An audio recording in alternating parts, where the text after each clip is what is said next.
बड़े तहम्मुल से रफ्ता रफ्ता निकालना है। बड़े तहम्मुल से रफ्ता रफ्ता निकालना है। बचा है तुझ में जो मेरा हिस्सा निकालना है।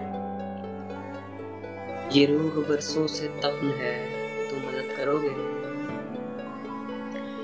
ये रूह बरसों से दफन है, तुम मदद करोगे? बदन के मलबे से इसको जिंदा निकालना है। नजर में रखना कहीं कोई गमशनास का हक।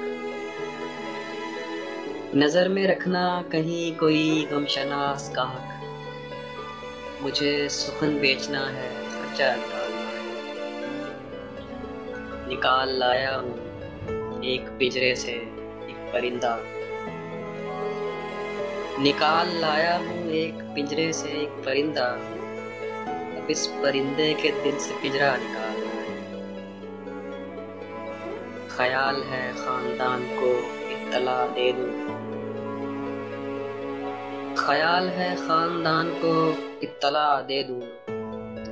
जो कट गया उस शजर का शजरा निकालना है।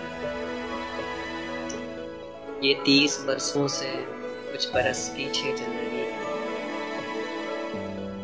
ये 30 बरसों से कुछ बरस पीछे चल रही है। मुझे घड़ी का खराब पुर्जा निकालना। मैं एक किरदार से बड़ा तंग हूँ कलमकार।